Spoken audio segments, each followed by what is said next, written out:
ఇవాళ ఒక ఖగోళ అద్భుతం జరిగింది. ప్రపంచవ్యాప్తంగా అతి పెద్ద పగటి పూటని మనం అంతా చూసాం. సాధారణంగా నిత్యం 12 గంటలు పగలు 12 గంటలు రాత్రి ఉంటుంది. అయితే ఇవాళ 13 గంటల 7 నిమిషాల పాటు డే లైట్ ఉండడం విశేషం. భూభ్రమణంలో కొన్నిసార్లు వేగం తగ్గుతుంది అని, దీంతో కొన్నిసార్లు పగటి సమయం ఎక్కువగా ఉంటుంది అని నిపుణులు చెప్తూ ఉన్నారు. ఇవాళ తెల్లవారుజామున 5 గంటల 34 నిమిషాలకి సూర్యోదయం అయింది. సాయంత్రం 6 గంటల 41 నిమిషాలకి సూర్యాస్తమయం జరుగుతుంది. అంటే మరి కాసేపట్లో. ఏటా జూన్ 20 లేదా 21వ తేదీల్లో ఇలాంటి పరిణామాలు జరుగుతాయని పరిశీలనలో తేలింది.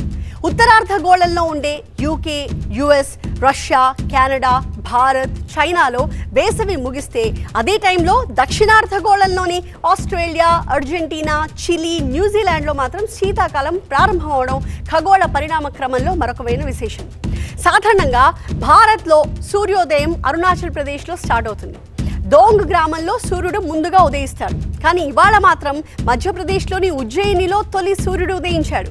ఇక ఏపీలో తొలి సూర్యోదయం కృష్ణా జిల్లాలోని గుడివాడలో జరిగిందని నిపుణులు చెప్తున్నారు. ఉత్తరార్ధగోళంలో ఉన్న భారతదేశం భూమధ్యరేఖకి దగ్గరగా ఉండడంతో సూర్యుడు ఎక్కువసేపు ఉదయిస్తాడు అన్నారు ఓయూ అసిస్టెంట్ ప్రొఫెసర్ మహేందర్. ఈరోజు ఒక ఆస్ట్రానమికల్ ఫినామినా ఉందండి. ఆ ఆస్ట్రానమికల్ ఫినామినా పేరేంటంటే ఉత్తరాయణ సంధికాలం. ఉత్తరాయణ సంధికాలం అంటే దీన్ని ఇంగ్లీష్లో సమ్మర్ సోల్స్టైస్ అని అంటారు.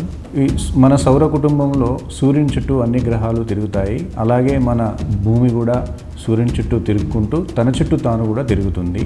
దాని రొటేటింగ్ యాక్సెస్కి అది కొంత టిల్ట్ అయి ఉంటుంది, కొంచెం వంగి ఉంటుంది. 23.5 degrees వంగి ఉంటుంది. ఆ వంగి ఉన్న సమయంలో ఏంటంటే ఎర్త్ యొక్క నార్త్ పోలు సన్ వైపు ఎక్కువ ఉంటుంది. ఎక్కువ ఉండడం వల్ల ఆ sun light northern hemisphere of sun earth పైన ఎక్కువ పడడం వల్ల ఈరోజు స్పెషల్గా డే ఎక్కువ ఉండి నైట్ తక్కువగా ఉంటుంది. అలాగే సౌతర్న్ హెమిస్ఫియర్ని కన్సిడర్ చేసుకుంటే అక్కడ నైట్ టైం ఎక్కువ ఉండి డే టైం తక్కువ ఉంటుంది. దీన్నే సమ్మర్ సోలిస్టైస్ అని అంటారు, ఉత్తరాయణ సంధికాలం అని అంటారు. అట్లే దక్షిణాయన సంధికాలం అంటారు, అది సౌతర్న్ హెమిస్ఫియర్లో ఉంటుంది. ఈ ఖగోళాద్భుతం ప్రతి ఏటా జరుగుతుందని చెప్తున్నారు కేఎల్ యూనివర్సిటీకి చెందిన అసోసియేట్ ప్రొఫెసర్ చిన్న సత్యనారాయణ. ఎవ్రీ ఇయర్ అండి, ఈ సంవత్సరమే కాదు ప్రతి సంవత్సరం కూడా ఇదే జరుగుతుంటుంది. కానీ ఈరోజు యాజ్ పర్ ది సైంటిఫిక్గా చూసుకుంటే ఎక్కువ ఉండే అవకాశం ఉందండి. కొన్ని సెకండ్స్ కొన్ని మినిట్స్ అయితే మాత్రమే ఉంటుంది తప్ప కానీ కొన్ని గంటలు మాత్రం అయితే ఉంటుందండి. కొన్ని మినిట్స్ అంటే సెకండ్ నుంచి మినిట్స్ మాత్రమే ఈ సమయం ఎక్కువ ఉంటుంది. కానీ ఇదే రోజున 21 జూన్కి మాత్రం వేడి అనేది ఎక్కువగా ఉండే అవకాశం అయితే కనిపిస్తుంది. ఎందుకంటే సూర్యుని యొక్క కిరణాలు నెట్టనెలుగా ఉంటాయి. ఈ సమయం ఎక్కువగా ఉండడం వల్ల ఈ వేడి ఎక్కువ ఉంటుంది. ఇదే పరిస్థితి చూసుకుంటే సదర్న్ హెమిస్ఫియర్లో చూసుకుంటే ఇదే రోజు అయితే ఎర్త్ టిల్ట్ వల్ల ఇవాళ డే లైట్ ఎక్కువగా ఉంటుందని విజయవాడ స్కై వాచెస్ సంస్థకు చెందిన ఉమా చెప్తున్నారు. మరింత సమాచారాన్ని మా కరెస్పాండెంట్ శివకుమార్ అందిస్తారు.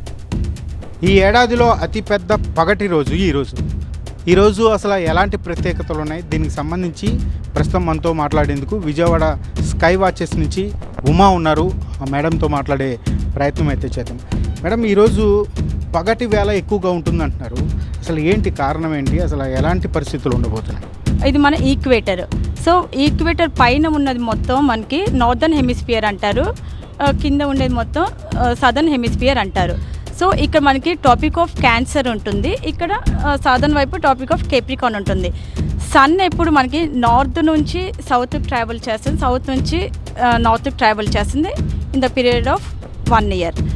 సో ఇప్పుడు ప్రెజెంట్ 4:30, 4:45కే ఆస్ట్రోనామికల్ ట్విల్ లైట్ స్టార్ట్ అవుతుంది అండ్ 5:30కి ట్విల్ లైట్ స్టార్ట్ అవుతుంది అండ్ 5:45 కల్లా మనకి సన్ రైజ్ అయిపోతుంది మనకి.